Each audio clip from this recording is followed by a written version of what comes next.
Hey yo, fellas, we made men, we made men. Try to believe that within. I just wanna be a good man. Okay, I know you are, but tell me you a good man. Tell me you're a good man. So many men are being crushed.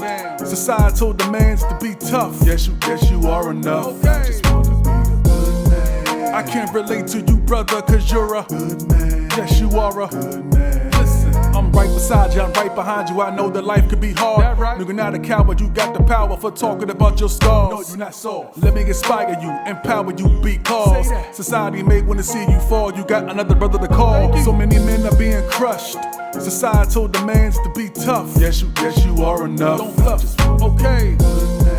I can't relate to you, brother, cause you're a good man. Yes, you are a good man. Hey, I'm here, my brother.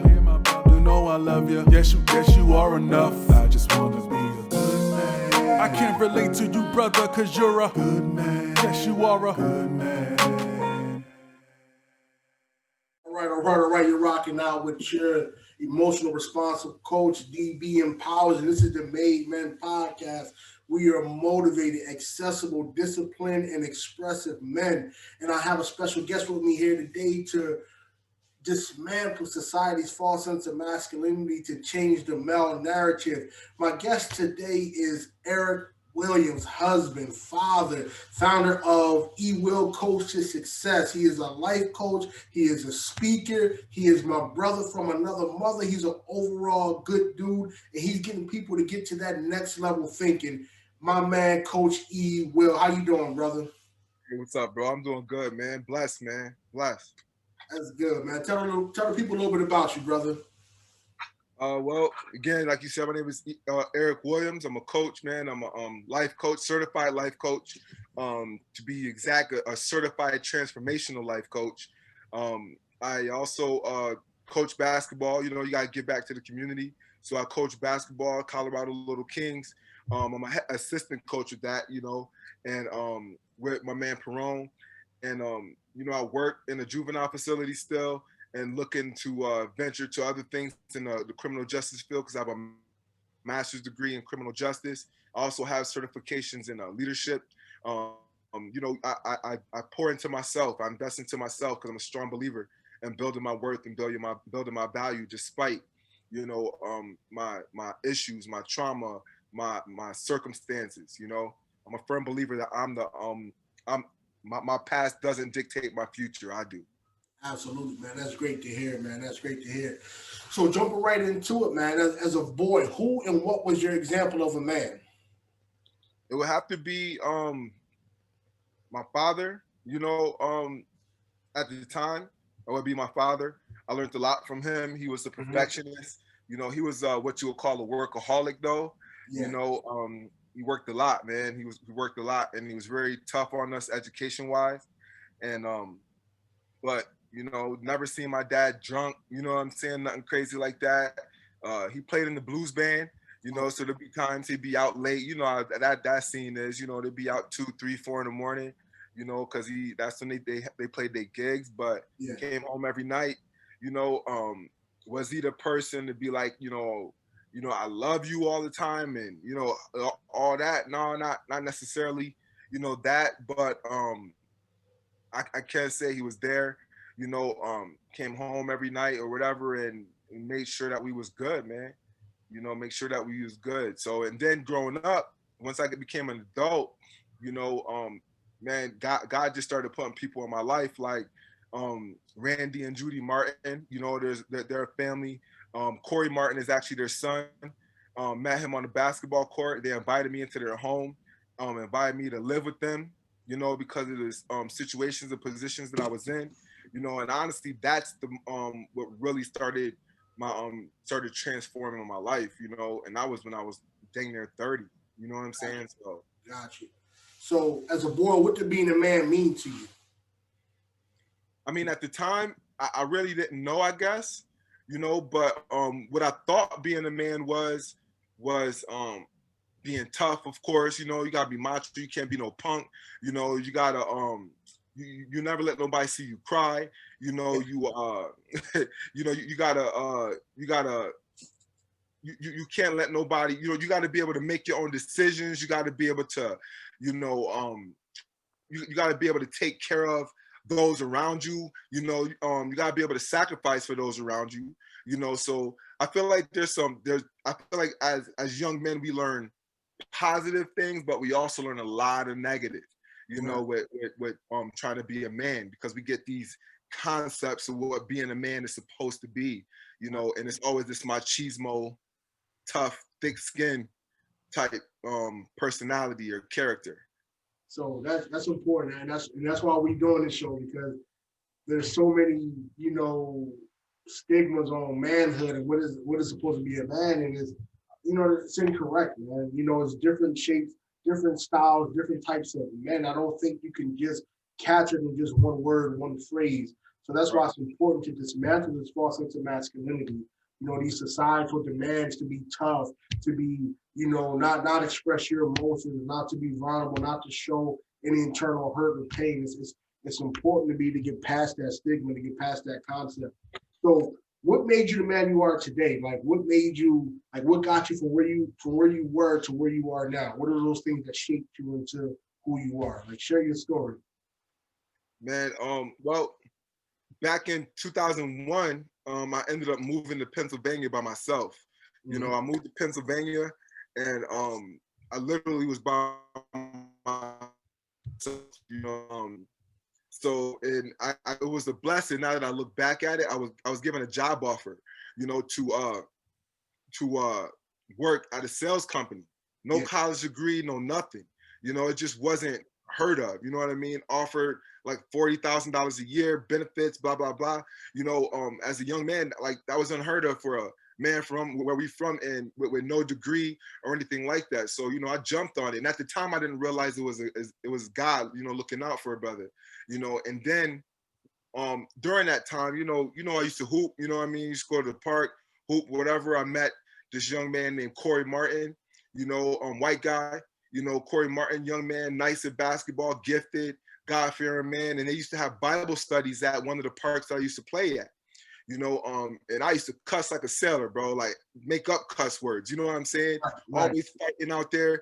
I'm always one of the smallest dudes out there. So somebody look at me the wrong way, I'm checking them. You know what I mean? Like, and cussing and being this, that, and the other. And he would just be so cool, calm, collective, and be like, yo, why don't you come to our Bible study? Anyway, fast forward, his buddies started coming out too. A bunch of them used to come out, and they used to have Bible study right there at the park. I started joining the Bible study. Then next thing you know, they invited me to their church. Probably a year passed by, I started going to their church, and then started meeting with the parents, Randy specifically at first, Randy Martin, and he invited me to live with them, just out of the blue. Tough man. No, I don't need to live with nobody. I'm good, appreciate it. You know what I mean? Whatever. But I was struggling at the time, financially, everything, struggling, man. Just wouldn't get out my own way. My pride wouldn't let me do it. Then finally I woke up one morning and was like, something was like, yo, I'm trying to take care of you and you're not allowing me to take care of you. You know what I'm saying? So I accepted the offer, ended up moving in with them, lived with them for about 2 years. And honestly, I could say that's what started transforming this thing up here to mine. That's really what started transforming my thinking, man. That's really what brought the real man out in me. And when I mean the real man, I probably don't think I really started seeing things until I was able to allow God to use me and the purpose he has me, to start molding me for what a purpose he has me for. That's when I really started realizing it. And I know it's not about me no more. So this man perception, this machismo, like that's a selfish act, man. This is a selfish act in my mind. Like, it's not about me. It's about serving God's purpose and serving his people. Yeah.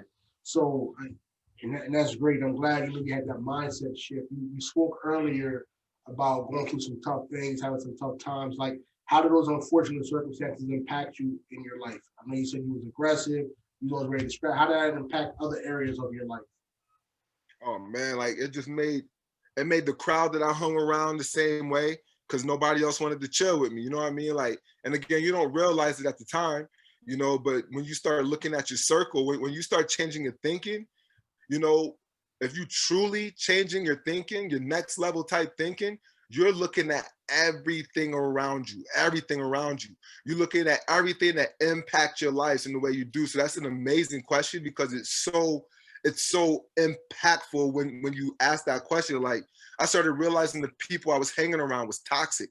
You know what I mean? I started realizing, not everyone, but mostly everyone, the one I really invested my seconds with, you know what I mean, my time with, I started realizing that people's perception of me was not really what I wanted them to how I wanted them to view me. I didn't want them to view me that way. I started realizing that things that I truly wanted to do, I wouldn't be able to do because of people's perception of me, and they just would never give me the chance because I was a hothead. So and people who truly probably cared about me probably didn't let me know because they were afraid to tell me, or and my accountability was low because there was nobody that would hold me accountable truly, because they were afraid I'd pop off or snap off on them. We need somebody in our lives to be like, yo, you messed up. You know what I'm saying? You're not up to your full potential right now. You need to fall back and do things right. And if you are a hothead and people are afraid to talk to you, then who gonna be willing to do that? You know what I mean? So it truly impacted my life. I really felt like it stunted my growth, like stopped it big time. Yeah, that's powerful, man. So when you moved in with that family that wanted to take you in, what was the hardest part for you about that? Swallowing my pride. Yeah. Swallowing my pride, man. Like, literally allowing someone else that's not family, that's complete strangers at the time, for real, to basically take care of me. You know what I mean? Like, they gave me a roof over my head, man. Like, and then that vulnerability to put myself in a position where I'm not in control of. You know what I mean? And where I could be kicked out at any time. Yeah. I don't have my, you know what I mean? Like, at any time, and and that's what I mean by vulnerability, man. And they could tell me what to do at any time. Like, I want you to clean this room, or you got to get out. Clean this garage, or mow this lawn, or you got to get out. You know what I mean? Like, to me, I think that was the toughest part at the time, was giving up that control and making myself vulnerable. Yes, I get it. Someone else being to control your destiny at that moment. Someone else holding on to, they're responsible for the roof over your head. They're responsible for your shelter, your security at that time. So I definitely get it. How did you respond to and manage that process? Oh man, honestly, they made it easy to respond to, because they demanded nothing of me but work and be the best man I can be. They didn't force God down my throat, even though they were Christians, devoted Christians. Matter of fact, Randy was a pastor, which he still is a pastor, but he was actually pastor in the church at the time. As a matter of fact, check this out, bro. It was a Mennonite church. Check how God worked, bro. Like this, it was a Mennonite church that he brought me to. You feel me? Like, look at me. Yeah. Ain't no Mennonite in this. You feel me? But for some reason, God put these people in my life and put me in that world to start seeing things differently, man. And that's when I actually started realizing that was one of the best experiences in my life, man, because that's when I actually started realizing my calling. My calling is to create change. And when I started going to that church, I was the only person in there that looked like me, one of the only ones in there that looked like me. There's maybe two of us, you know what I mean? But I was the only one consistent, and it created a lot of change for them. It challenged them. It challenged their congregation, because they had to adapt to my culture, the things that I was used to too, because I went to church just like this. You know what I'm saying? Like, I'm this dude, I'm looking like I look, you know what I'm saying? Cats fitted, do-rag sometimes, you know what I mean? And I dress up. I wouldn't go looking like a bum, you know what I mean? But, I wouldn't go in a three-piece suit neither, you know what I'm saying? And a tie and a bow tie, polo shirts, like whatever, man. Yeah. So I felt like it was easy to respond, because they did nothing but show me love. Nothing but show me love. You know what I mean? Nothing but show me love. And they gave me everything. You know what I'm saying? Without really babying me. They didn't have to buy stuff for me and stuff like that. The fact that they gave me a roof and showed me love, that was the formula to, and they shared God with me. Formula for a life change right there, man. Absolutely, man. That's great. So, you know, the big part about it, you said a lot of things about being vulnerable, you know, about, you know, things that you were dealing with. So when you was coming up, when you was growing up, when you was going through all this, when it came to your emotions, what was harder for you? Was it harder for you to identify what you were feeling, or was it harder for you to express what you were feeling, or was it a combination of both? Were both equally as hard? I say it was a combination of both, cause you know, it's not like my I didn't grow up in the hood. You know what I mean? Like Yeah. my dad had a good job. You know, my mom had a good job. You know, we actually lived in a predominantly white neighborhood. You Mm-hmm. know, the only reason why I'm bringing this up is because you know, but I got babysitted. You know, because like I said, my dad was a workaholic, Yeah. and my mom was an alcoholic. She drank a lot. You know what I'm saying? And from the time we got out of school until one of them got out of work or wherever, you know, I was at the babysitters, which was in the middle of the South Side, you know, right down the Midland Salina boot camp block. You know what I'm saying? Like that's where I was. You know what I mean? Most of the time. So I picked up a lot of habits from there. But with that being said, if you're when your father, and I don't want this to be taken the wrong way, you know, when if your father or your father figure, how do I put this, man? Like you're always gonna take things from people who step up to be a father figure or things like that in your world, you know, and that's either gonna be your father, it's gonna be your father figure, or it's gonna be that dude on the street. You know what I mean? And you know this too, DB. Like you know what we used to do, man. And we came across a ton of kids, man, that was victim of the streets because that's where they was getting the love. You know what I'm saying? They was getting the love there. Now it was false love. It was different love. You know what I mean? It's not what I'm kind of talking about right now. But what I'm learning is even when you get that at home somewhat, and you get it from somewhere else, if it looks different, it becomes attractive. You know what I mean? It becomes attractive. But it was a little of both, man. It was it was hard for me because like I had my mom and my dad, but Yeah. my mom she drank a lot. She loved to party. You know what I mean? She was a good woman, but she drank. She loved to party.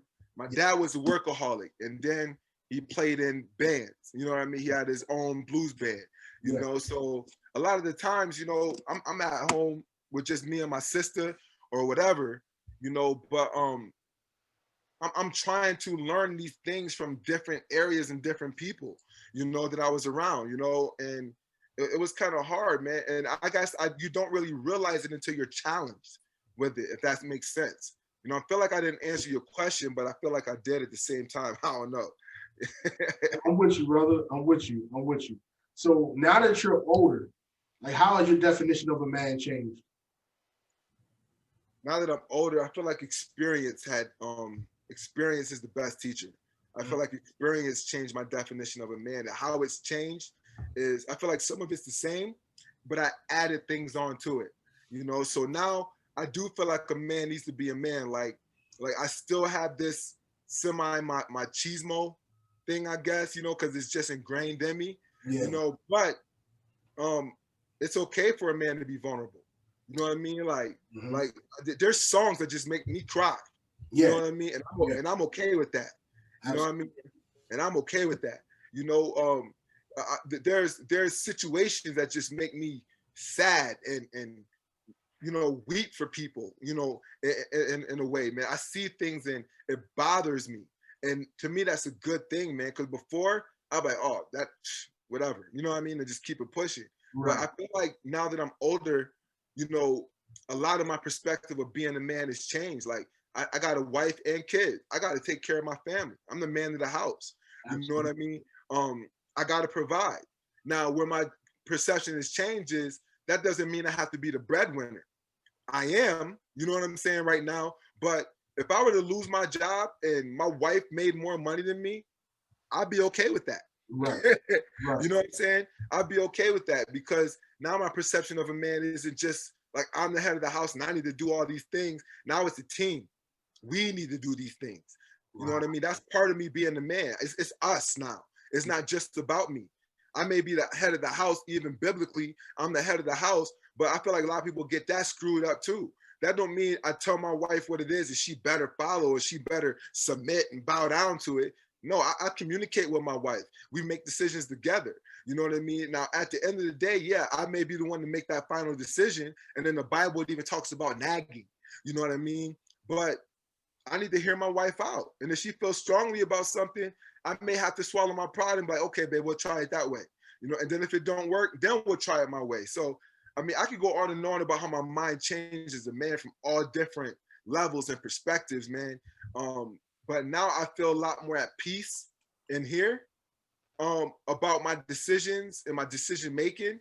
And I feel like it's a lot easier for me to make decisions from the place that I'm from now, you know, where I know I'm just not trying to satisfy my own ego, so to speak. That's great, man. That's wonderful. So, what piece of advice would you give men now regarding masculinity?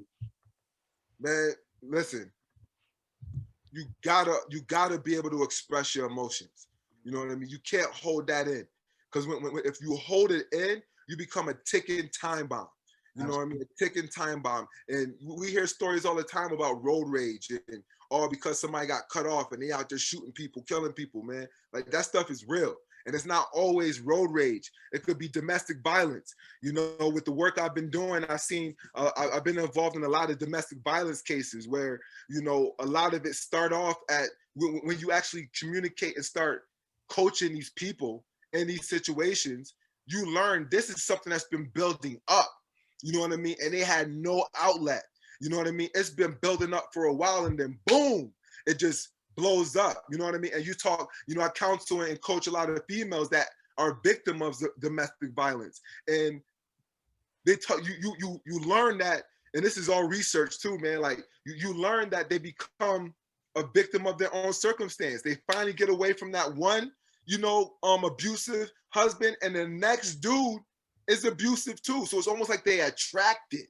You know what I mean? So, and I know I'm speaking from a male and female perspective right now, but it all comes together because if we don't have an outlet, if we don't know how to express ourselves, if we don't if we don't become vulnerable to where we're relying on someone to hold us accountable to those things, we're a danger to ourselves and others, man.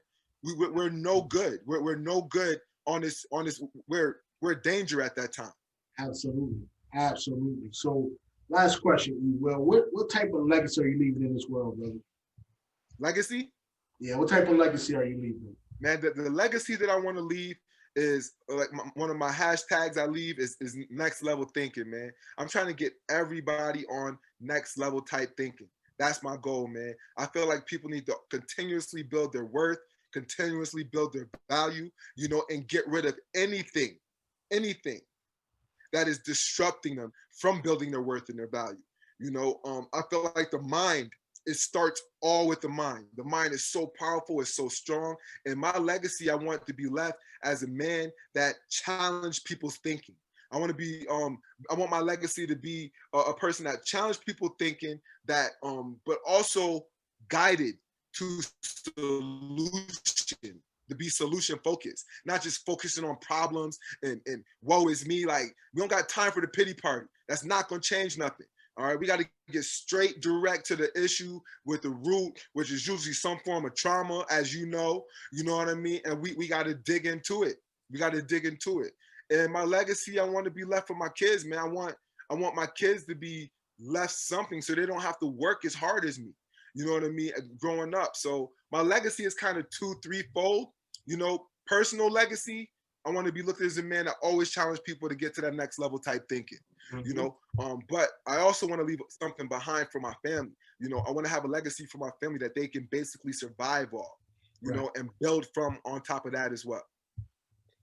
That's great, man. That's great. Listen, brother, I truly appreciate you coming through the project, brother, and dropping your knowledge, dropping these gems for the people, man. Where can people reach you at? Where can people find you at to get that next level thinking?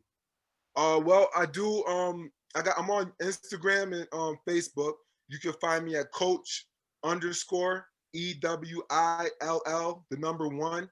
You follow me on Instagram. You can LinkedIn. I'm on LinkedIn as well. And I also have a YouTube channel. You can also find me at Coach_EWILL1. Twitter. But I mainly use Instagram and the YouTube channel as of late. I'm on Facebook, and I'm occasionally on Twitter, not too often. Got you, brother. Got you, man. Well, listen, man. Or my bad. I'm sorry, DB. Or they can email me at CoachEwill1@gmail.com. CoachEwill1@gmail.com. Got you, brother. Listen, man. I appreciate you coming through, man. Dropping this knowledge. I know what you're doing out here, King. Continue to do your thing, man. Continue to walk in your truth and your purpose, and helping people get to that next level thinking. I talk all the time about shifting the mindset. It all starts with the mindset, brother. And I'm glad you're getting people to get to that place, man. Appreciate you coming through, family. For sure, man. All right, brother. All right.